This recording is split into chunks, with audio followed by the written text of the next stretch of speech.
ini sedang ramai diperbincangkan masyarakat Indonesia. Apa sih Omnibus Law itu? Omnibus Law itu sebuah konsep hukum. Peraturan dibuat untuk menyasar sebuah isu besar dan punya kemungkinan untuk mencabut atau mengubah beberapa undang-undang.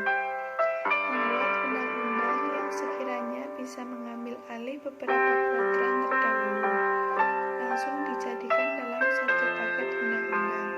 Artinya, Omnibus Law merupakan metode atau konsep pembuatan regulasi yang menggabungkan beberapa aturan yang substansi pengaturannya berbeda menjadi satu peraturan dalam satu payung hukum.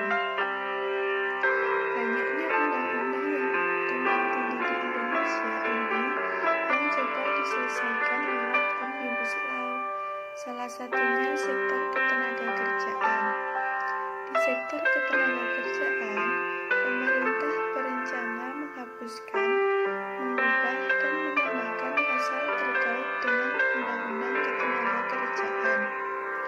Ada 3 hal yang disasar pemerintah, yakni Undang-Undang Perpajakan, Cipta Lapangan Kerja, dan Pemberdayaan UMKM. Omnibus Law juga bukan barang baru.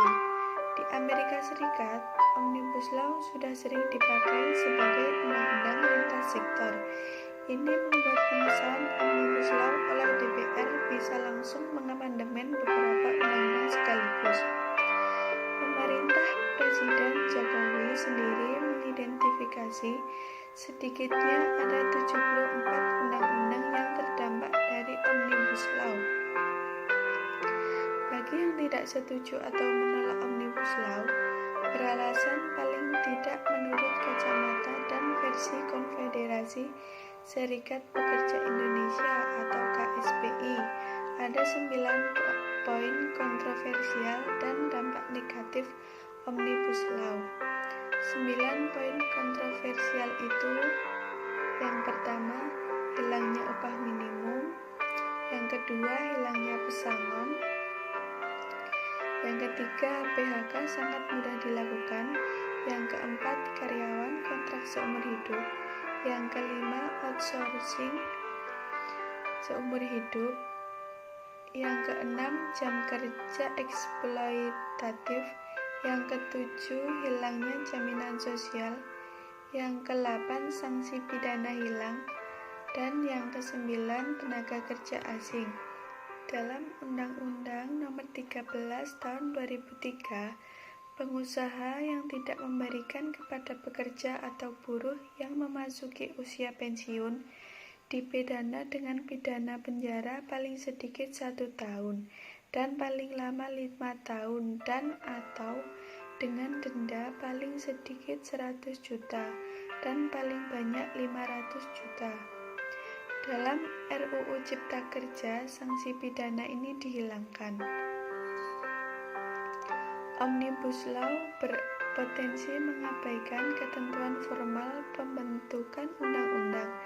Sifatnya yang cepat dan merambah banyak sektor dikhawatirkan akan menerobos beberapa tahapan dalam pembentukan undang-undang, baik di tingkat perencanaan, penyusunan, pembahasan, pengesahan, maupun pengundangan. Pelanggaran ini bertentangan dengan prinsip negara hukum yang menghendaki segala tindakan pemerintah didasari hukum. Omnibus Law mempersempit keterbukaan dan partisipasi publik dalam pembentukan undang-undang. Dalam praktik di beberapa negara, pembentukan undang-undang Omnibus Law didominasi oleh pemerintah atau DPR.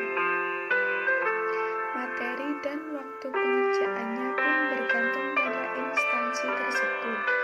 Biasanya undang-undang disahkan selesai secepat mungkin, bahkan hanya dalam satu kesempatan pengambilan keputusan. Akibatnya, ruang partisipasi publik menjadi kecil, bahkan hilang. Padahal prinsip keterbukaan dan partisipasi dalam membuat undang-undang adalah roh utama dalam negara demokratis.